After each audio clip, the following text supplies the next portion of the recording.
সিনেমার শুটিং করতে গিয়ে নেপালে ভয়াবহ বৃষ্টি, হরপাবান আর যোগাযোগ বিচ্ছিন্নতায় নেপালে আটকা পড়েছেন টলিউডের দুই জনপ্রিয় অভিনেতা। বাংলাদেশের একটি সিনেমায় শুটিং করতে নেপালে গিয়ে প্রতিকূল আবহাওয়া ও প্রাকৃতিক দুর্যোগের কবলে পড়েছেন টলিউডের দুই অভিনেতা খরাজ মুখোপাধ্যায় ও রজতাভ দত্ত।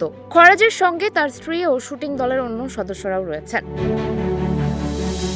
নেপালের চীন সীমান্তবর্তী রাসুয়া জেলায় হরপাবানে ব্যাপক ক্ষয়ক্ষতি হয়েছে। তিব্বত থেকে নেমে আসা ভোতেকোশি নদীর পানি হঠাৎ বেড়ে যাওয়ায় বিভিন্ন এলাকায় প্লাবন দেখা দিয়েছে। ক্ষতিগ্রস্ত হয়েছে রাস্তা, বাজার ও জলবিদ্যুৎ প্রকল্প। বিচ্ছিন্ন হয়ে পড়েছে যোগাযোগ ব্যবস্থাও। এমন পরিস্থিতিতে পরিবারের সদস্য ও অনুরাগীদের মধ্যে উদ্বেগ তৈরি হলেও খরাজ মুখোপাধ্যায় জানিয়েছেন তারা বর্তমানে হোটেলে নিরাপদে আছেন। তিনি জানান, গত 20 আগস্ট তারা নেপালে পৌঁছান, কিন্তু প্রবল বৃষ্টি ও খারাপ আবহাওয়ার কারণে বারবার শুটিং করতে ব্যাহত হয়। শেষ পর্যন্ত বৃষ্টির মধ্যেই শুটিং শেষ করতে হয়েছে।